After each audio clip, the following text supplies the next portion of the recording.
Dobrý deň, dovolte mi sa predstaviť. Volám sa Jaroslav Čekán, som environmentálny inžinier. Environmentu, respektíve životného prostrediu sa venujem už viac ako 10 rokov. V podstate som s tým neprestal od školy. Na starosti mám v spoločnosti MG viac ako 350 klientov, ktorým správujem odpadové hospodárstvo a tiež sa podielam na vývoji nášho softvéru na vedenie evidencie odpadov.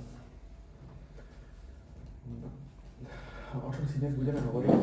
Povieme si teda v prvom rade o odpadoch a obaloch a o povinnostiach, ktoré sa ich týkajú a aj o toho, koho sa vlastne týkajú. Potom si povieme niečo o odpadovom hospodárstve a nejakých tých základných alebo elementárnych problémov okolo hospodárstva.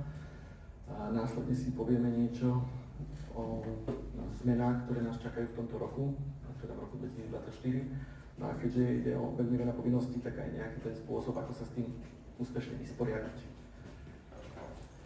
Toto je 5 kritických znakov odpadového hospodárstva, ktoré by mala mať každá spoločnosť, alebo teda každý podnik nejakým spôsobom ošetrené. Prvým z nich je evidenčný list, teda každý jeden podnik a spoločnosť by mala viesť evidenciu na evidenčných listoch odpadov. Je to predpísané v dlaždivoch, ktoré sú súčasťou vyhlášky. Stalo sa mi napríklad do jedného klienta, že si bol tak istý svojou evidenciou, že ju vedie a že ju má v poriadku, až sme nakoniec prišli na to, že nie, keď ju teda ukázal. Viedol si evidenciu, to je síce pravda, toto sa mu berie ako plus, ale viedol ju na bežnej tabuľke, ktorú si sa vytvoril. Čo by vlastne v prípade kontroly znamenalo tak či tak pokutu, neplnil povinnosti ako mal. No, na tú evidenciu nadväzuje samotné ohlásenie o odpadoch a o vzniku odpadoch a nakladaní s ním. Toto ohlásenie sa podáva vždy do konca februára za uplynulý rok. Jeho podkladom je vlastne tá evidencia, čiže tak nejak cyklicky sa naväzuje na seba, teda pokiaľ nemá podnik spracovanú evidenciu, veľmi ťažko sa vyhodnocujú kritériá, či je povinný podať ohlásenie alebo nie. Čiže evidencia je veľmi dôležitá. Ďalším kritickým bodom sú zmluvy s organizáciami zodpovednosti výrobcov.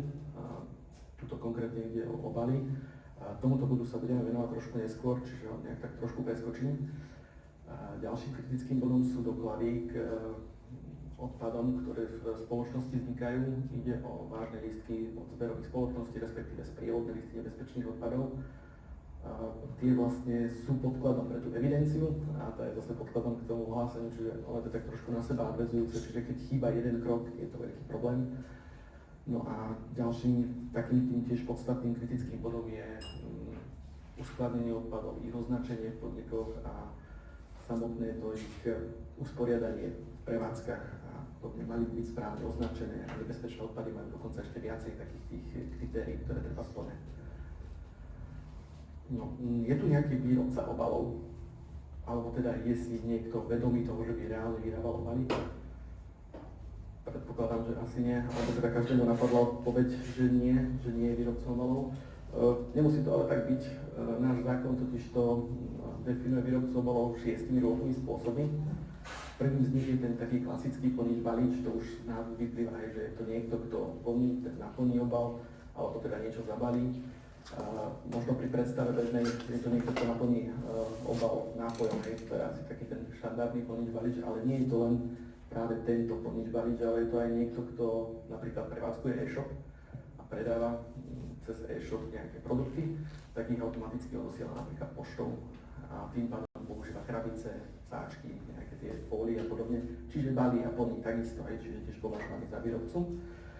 Druhou definíciou je tzv. Obchodná značka, teda niekto, kto fyzicky reálne nedokáže niečo zabaliť, ale urobí to outsourcovanie cez niekoho, teda cez spoločnosť, dá si to zabaliť teda pod svojou obchodnou značkou. Za výrobcu obalov je v tomto prípade tiež považovaný ten, kto si to dal zabaliť a nie ten, kto reálne to fyzicky urobil, že to zabalil. No a tretím, na Slovensku pomerne tiež rozšíreným, a asi tak zo skúsenosti najviac sa o tom nevie, je niekto, kto preváža cez hranice niečo zabalené pre svoju potrebu a samozrejme balí nie pod svojou značkou. No, takýchto výrobcov obalov je na Slovensku preto veľa, pretože sa to týka obalov, ktoré sa dostanú cez hranice aj z toho hľadiska, že si len vlastne niečo objedná do svojej firmy a prejde to cez hranice, je to zabalené či už v krabici, fólii a podobne. Z hľadiska legislatívy je považovaný za výrobcu, teda mal by plniť vyhradené povinnosti. Tie ďalšie tri definície, ktoré tam sú uvedené, sa týkajú skôr už takých prevádzok, ako sú potraviny, hypermarkety, supermarkety. Sú tam prevažné obaly, ktoré sa týkajú takého toho priameho poskytnutia spotrebiteľovi. To znamená, že sú poskytnuté na priame zabalenie, teda bežné sáčky, tašky a podobne. Bežne v hypermarketoch, obchodoch si s tým stretnete. Takisto je za výrobcu považovaný ten obchod, ktorý to urobí. Nie ten, kto fyzicky vyrobil tú tašku, ten sáčok. Potom sú to servisné obaly, to sú bežné obaly, bez ktorých sa vlastne produkt, ktorý ponúkam, nedá predať. Čiže sú to buď rôzne nátierky, alebo šalátiky a taký ten bežný taglík, do ktorého vám to zabalia, tak aj kvôli tomu taglíku je vlastne považovaný za výrobcu od obalu ako takého. Alebo možno lepší príklad by bol samotná zmrzlina. Za čias, keď som bol malý, sa zmrzlina podávala priamo v kornutku. Teraz sa z hygienických dôvodov podáva síce v kornutku, ale je v takom papieriku. Čiže aj samotná zmrzlina je vlastne výrobcom obalu. Uvádza na ten obal ako taký. Čiže ten papier, v ktorom je ten kornutok taký kúželovitý, tak aj ten je považovaný za obal. No a posledná definícia sa týka, tak aby neboli vynechané vlastne akékoľvek obaly, tak tých, ktorí ponúkajú prázdne obaly, ktorým spotrebiteľ naplní. Čiže ich dávajú priamo spotrebiteľovi. Typickým príkladom sú bežné zavaráninové poháre, kde sú vlastne predávané ako obal a naplní ich až spotrebiteľ. Čo sa legislatívy okolo obalov týka, v tomto roku prebehla pomerne veľká zmena. V ďalšom roku, v tomto roku myslím rok 2023, tento rok sa to ešte rozšíri trošku, čiže v roku 2023 minulom roku prebehli zmeny z hľadiska obalov v takom rozsahu, že sa zmenilo hlavne hlásenie a začalo sa tlačiť na to, aby výrobca obalov vedel jeho zloženie, ale z toho hľadiska by vedel podiel recyklovanej zložky k primárnej zložke. To znamená, že pokiaľ uvádzam na trh obal, mal by byť z časti recyklovaný, čiže obsahuje nejaký ten recyklačný podiel a nejaký ten primárny podiel. Čiže tieto údaje si začali žiadať organizácie zodpovednosti výrobcov, respektíve ministerstvo. Bol problém, alebo teda vznikol problém s tým jednak administratívny, tabulky sa veľmi skomplikovali. A ďalší problém bol vlastne získavanie týchto údajov, keďže ešte neexistuje nejaký harmonizovaný systém, ktorý by nútil takéto údaje poskytovať, tak bol veľký velikánsky problém získať hlavne cez hranice od slovenských výrobcov. No a v novom roku som hovoril, že ešte pritvrdia, teda v tomto roku má vstúpiť do platnosti nové nariadenie Európskej únie, ktoré sa zameralo práve na obaly a na ich zníženie produkcie. Tak takým príkladom typickým dojde tam totiž to k obmedzeniu používania určitých obalov. Vlastne sme boli už každý ubytovaní v nejakom hoteli a stretli ste sa tam s takými malými šampónikmi alebo mydielka a také tie, alebo cukor balený a podobne, tak práve to sú tie obaly, ktoré budú obmedzené a ich používanie sa vlastne má buď znižiť na minimum, alebo budú úplne zakázané. Čiže je to jeden druh obalov, ktorý sa jednoducho musí zmiznúť z trhu, aby sa neprodukovalo zbytočne veľa. No, tiež sa zmení označovanie obalov ako také.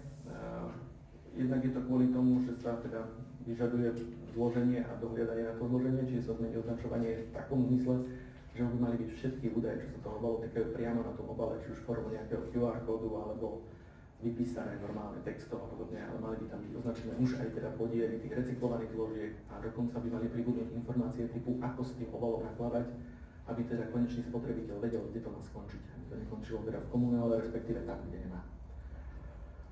No a dochádza teda aj k harmonizácii trhu, lebo keďže to je európske nariadenie, tak sa to premietne do celej Európy a tým pádom by sa malo uľahčiť aj získavanie takých tých údajov.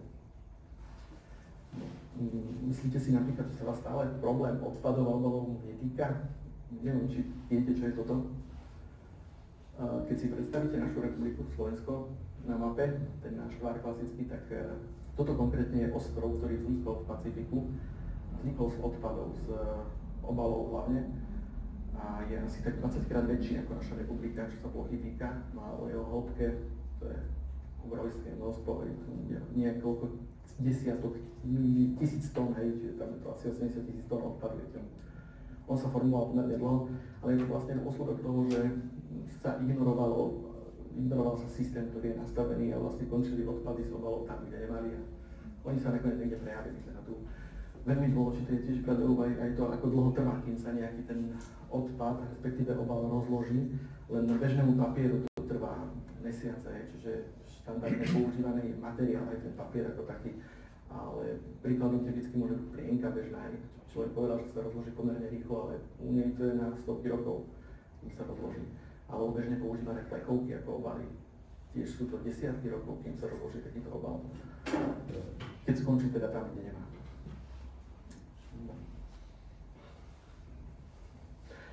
No, okolo obalov sa vlastne teda samotný obal je vyhradený výrobok, tak je definovaný v našej legislatíve. A vyhradení výrobky majú výrobcovia spojené aj povinnosti, tzv. Rozšírenú odpovednosť výrobcov. A teda každý, kto vyrába obaly, by mal byť zaradený do tohto systému a plniť si teda rozšírené povinnosti výrobcov. Na Slovensku sú 3 rôzne spôsoby plnenia týchto vyhradených povinností. Prvý je kolektívny, druhý je individuálny a tretí je samostatný. Kolektívny spočíva, ten je aj najrozšírenejší, spočíva v uzatvorení zmluvy s organizáciou zodpovednosti výrobcov. Na Slovensku je konkrétne pre obaly 9. Možno ste už narazili na nich také tie najväčšie, asi Envipak, Naturpak a tak ďalej, ale je ich pomerne veľa. Tieto spoločnosti vlastne zabezpečujú, sú financované tými výrobcami a zabezpečujú zber tých odpadov spätne, aby sa postavili tam, kde nemajú a nekončili napríklad v komunále, respektíve úplne mimo odpadový systém celý náš, ktorý máme. No, individuálny systém, ten je rozšírený asi najmenej, vyžaduje totiž to autorizáciu od štátu a týka sa spoločností, lebo sú aj také, ktoré vedia preukázať, že nekončí ten obal ako taký u spotrebiteľa a že sa o to postarajú sami. Preto si vyžaduje autorizáciu, aby ten systém bol preverený, či to naozaj tak je. A ako náhle dostane autorizáciu od štátu, takáto spoločnosť, tak si ten systém vie plniť aj individuálne a nemusí financovať prostredníctvom organizácie zodpovednosti výrobcov.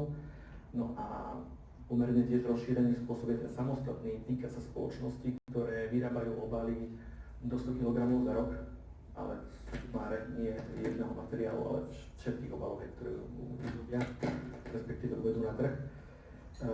Týka sa to hlavne takých spoločností, ako som na začiatku spomínal, že sú aj spoločnosti, ktoré si objednajú cez internet niečo, a teda sem tam niečo objedná cez hranice a privezie a vlastne je výrobcom obalov, len toho obalu je tak málo, že spĺňa to kritérium 100 kg, tak ten sa vlastne vie o to postarať aj samostatným spôsobom, pričom sa nevyžaduje autorizácia od štátu. No. Z ďalšie povinnosti, ktoré sa týkajú samotných tých výrobcov, vyradených výrobkov, je taká tá základná, tiež registrácia na ministerstve životného prostredia do príslušného registra výrobcov vyradených výrobkov. Zameriavame sa na obaly ako také, ako vyhradený výrobok. Tých vyhradených výrobkov je viac, samozrejme nie je to len obal, je to aj neobal, elektrozariadenie, automobil, batéria, asi som povedal, pneumatika, na to som zabudol. No, čiže každý má svoj register. Výrobca obalov musí byť zaregistrovaný v registri výrobcov vyhradených výrobkov obalov, teda do toho konkrétneho registra patrí. No, s tou registráciou sú tiež spojené ďalšie povinnosti typu evidencia. Keďže vyrábam obaly, mal by som mať prehľad, o tom, aké zloženie majú tie obaly, aby som to ďalej mohol hlásiť, pretože všetky tie údaje sa posúvajú ďalej, či už cez kolektívny systém, a posielam to teda organizácii zodpovednosti výrobcov, alebo teda hlásim to priamo ministerstvu, keď si plním tieto povinnosti samostatne. No, ďalšou povinnosťou je tiež informačná povinnosť ako taká voči spotrebiteľom koncom, čiže keď uvediem na trh nejaký obal, mal by som informovať spotrebiteľov, ako s tým obalom majú nakladať, kde má skončiť, aby teda nedošlo k tomu, že vytvoríme taký ostrov ako v Pacifiku. Čiže sa dá vlastne z týchto uvedených povinností povedať, že samotný výrobca obalov ako taký je zodpovedný za celý životný cyklus toho obalu, či už od výroby, teda je povinný dohliadnúť na zloženie, má ho vedieť, aké je, až po štádium, kedy sa stane odpadom a teda skončí v správnom kontajneri, to slova povedané.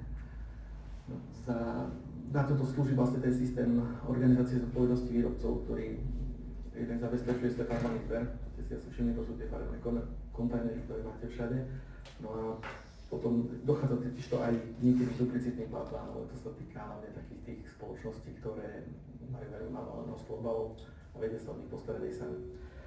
No, za neplnenie týchto povinností, ktoré som vymenoval, je ich o mnoho viacej, ten zoznam je dlhý, všeobecne to sú vybrané také tie hlavné a za nedodržiavanie týchto povinností hrozia pokuty až do výšky 250 000, teda vlastne je snaha, aby sa do systému zaradili všetci, netudorovali ho. No a ja sa napríklad u našich klientov stretávam s bežnými nedostatkami, hlavne čo sa týka odpadov ako takých, teda že si neberú evidenciu.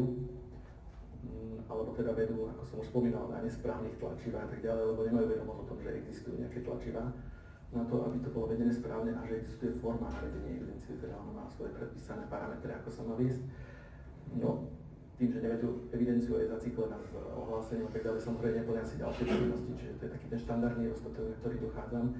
Tiež z hľadiska tých výroby obalov a vyhradených výrobkov nevedia mnohé spoločnosti ani o tom systéme, že vôbec existuje a že existuje nejaký vyhradený výrobok, respektíve výrobca vyhradeného výrobku.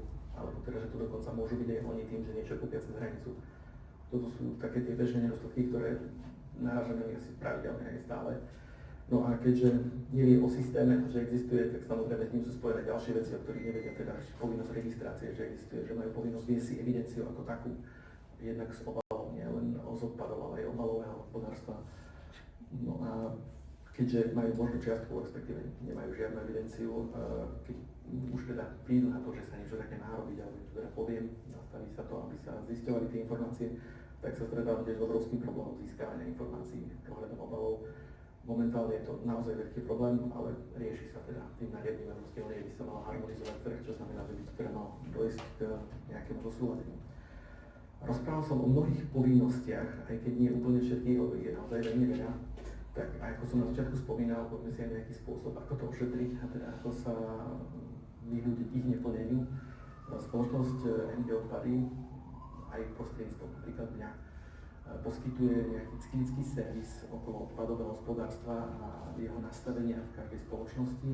Máme vyvinutý software na to, na vedenie evidencie, aby sme mohli zabezpečiť regulárne vedenie evidencie, aby sme vedeli vyhodnocovať povinnosti typu ohlásenia a tak ďalej. No a tým, že pokrývame európske územie, máme viac ako 1200 klientov z odpadového hospodárstva a v podstate sme načali do akejkoľvek oblasti, čiže nie je problém vysporiadať sa či už vo výrobných spoločnostiach, v obchodných spoločnostiach, alebo teda v akejkoľvek inej spoločnosti s odpadovým hospodárstvom. Ďakujem vám za pozornosť.